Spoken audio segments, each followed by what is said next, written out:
काय सारखं जिमुडे जिमुडे करत असतेस ग? संजय आहे मी. अरे तुझं जरा वेड आहेस का? तुला मी मेसेजवर सांगितलं होतं ना तू इथे येऊ नकोस म्हणून. तू जिम येणार आहे. मला तुला बघायचं होतं म्हणून आलोय. आणि तसंही कोणाला घाबरत नाही मी. अरे वेड्या, तू जरी घाबरत नसला ना तरी मला घाबरावं लागतं ना. त्या जिमने आपल्याला एकत्र बघितलं ना आपलं सगळं भांडं फुटून जाईल. अगं काही होत नाही. ते पुरतं येडं झाले तुझ्या प्रेमात. आणि तसंही त्याचा मेंदू ना त्याच्या गुडघ्यात आहे. काही कळत नाही त्याला. एवढा हुशार आहे का तो? आपण त्याला कशाही टोप्या घालू शकतो. बरं ते सगळं जाऊ दे. तुला तो जिम साठी पैसे देणार होता, काय आलं? दिली की नाही? अरे हो बाबा, जरा शांत राहा. तो ना मला आज काहीतरी गिफ्ट आणणार आहे. ते जिमचे पैसे जाऊ देत, त्यापेक्षा तो महागडे गिफ्ट देणार आहे, मला माहितीये. वा वा वा कामिनी मॅडम वा. पुरतं येडं केलंयस रे त्याला तू. का तू वेडा नाहीयेस माझ्यासाठी? असं पण ना खूप जण वेडे आहेत या कामिनीसाठी. आणि ही कामिनी फक्त तुझ्यासाठी.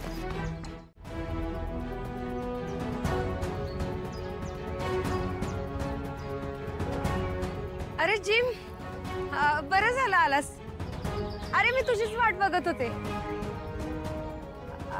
हा माझा कॉलेजचा फ्रेंड आहे हा माझा. कामिनी, अगं आता तरी खोटं नको बोलूस. मी तुमच्या दोघांचं पण बोलणं ऐकलंय. अगं सांग ना सरळ, हा तुझा बॉयफ्रेंड आहे ते. अरे बाबा तू वेडायस का? तू माझ्यावर डाऊट घेतोय? माझ्यावर? तुझ्या कामुडीवर? कामिनी बस आता, अजून नाटकी नको करू तू. तुमच्या दोघांचं बोलणं मी स्पष्टपणे ऐकलंय. अगं एवढे दिवस तुम्हाला येड्यात काढत होतीस. म्हणजे खरंच तू सगळं ऐकलंयस तर ठीक आहे. हे कधी ना कधी होणारच होतं. माझं खरं प्रेम याच्यावर आहे. आणि मी माझ्यासोबत होतं ते काय होतं? यार याचा मेलोड्रामा आता परत चालू झाला. ए बाबा, उगाच मला गिल्ट द्यायचा प्रयत्न करू नकोस. आणि इमानदार असण्याचा आव पण नको आणूस. तू तुझ्या बायकोचा होऊ शकला नाहीस तर माझं काय होणार आहेस? तुला काय मूर्ख वाटले का रे मी? तुझ्यासारखं कर्मदरिद्री माणसासोबत प्रेम करायला, लग्न करायला वेडी आहे का मी? मला तुझ्याकडचा पैसा पाहिजे होता ना, म्हणून मी हे सगळं केलं. काय तू मला फसवलंस? माझ्या भावनांची खेळलीस तू. जसं की तू तुझ्या बायकोच्या भावनाशी खेळलाच नाहीस. बिचारी याची बायको, याच्यासोबत लग्न करून तिने रिस्क घेतली आणि याला तिची साधी किंमत पण नाहीये. अगं मी इतकाच कर्मदरिद्री होतो तर माझ्याशी का खेळत राहिलीस तू? का मला तेव्हा सोडून गेली नाहीस? अगं तुझ्यावर मी आंधळं प्रेम केलं. तुझ्यासाठी मी माझ्या बायकोला नको नको तसं बोललो, नको तशी वागणूक दिलो. पावलो पावली मी तिचा अपमान केला. आणि तू मला फसवलंस, मला धोका दिलास. ए कामिनी, ह्या ओल्ड स्कूल वाल्यांचा ना हाच प्रॉब्लेम असतो. एकदा का मुलगी हसून बोलली, सोबत आईस्क्रीम खाल्लं की लगेच यांना वाटतं जन्माजन्मासाठी ती झाली आपली. ए लय झाला ड्रामा आता. निघित ना, चल चल निघ निघ निघ निघ. तू तोच ना जो हिला जिम साठी मदत करणार होता तो? बरं झालं तुम्ही दोघे मला सापडलात. हो मग काय करणार आहेस रे तू? काय करणार आहेस? मारणार आहेस मला? हा आता बघच तुम्ही काय करणार आहे ते.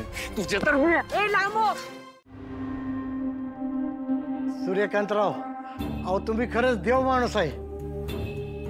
अहो अशी परक्याची मुलगी घरात आणून तिला वाढवणं, शिकवणं हे कुणाचं बी काम नाही. अहो आमच्या भागूचा तुम्ही खूप चांगल्या पद्धतीने सांभाळ केलाय. हा आता कधीतरी ती तिच्या मार्गाने जाणारच ना, तेव्हा तुम्ही वाईट वाटून घेऊ नका. आणि हो, आम्ही ना तुमच्या भेटीला तिला कायम आणत जाऊ. आम्ही तिला या घरापासून तोडणार नाही. त्याची काहीच गरज नाहीये. या घरात परत यायची माझी इच्छा नाहीये. भागू नको ना असं बोलो. नको ना जाऊ तू. दादानं जे काय केलं ना ते तुझ्या भल्यासाठी केलं. भागू तू त्याच्या काळजाचा तुकडा आहे ग. आईच्या मायेनं वाढवलंय तुला त्यानं. तुझ्या नाच्याशी जीवेला असं दागण्यात देऊन नकोस. असं नको ना बोल. हे बघ, जाताना निरोप तरी घेऊन जाणार त्याचं नीट. माणसानं ना निरोप असा घ्यावा की परत नजरेला नजर देता आली पाहिजे. नजर सोरायची गरज नाही पडली पाहिजे. भागू नको ना जाऊ. भागू भागू भागू भागू तुला चुकीचा निर्णय घेतेस अगं. बाळा तू आम्हाला तर दुखवतेच पण तुझ्या दादाला सूर्या दादाला पण दुखवते तू. भागू ऐक ना, तुला चुकीचं जाणे होईपर्यंत लय वेळ गेला असेल. भागू ऐक, नको जाऊ तू. भागू भागू तू आजवर आम्हाला सोडून जाऊ ना म्हणून दादाने हे सगळं लपवलं आणि आज तू तेच करायला चाललीस. भागू असं नको करूस. भागू भागू विचार कर ना जरा. भागू ऐक ना. इथली प्रत्येक गोष्ट आता परकी वाटते. मी आता इथे नाही राहू शकत. मला माझ्या घरी जावंच लागेल.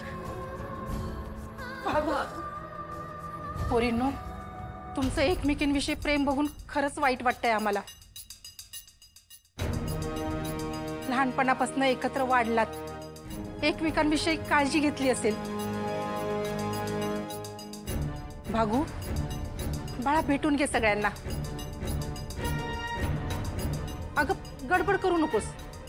तुला पाहिजे तेव्हा आपण निघू. हा पण जास्त वेळ नको काढू, कारण आपल्याला लवकर निघून पुढचं काम पण बघायचं आहे ना.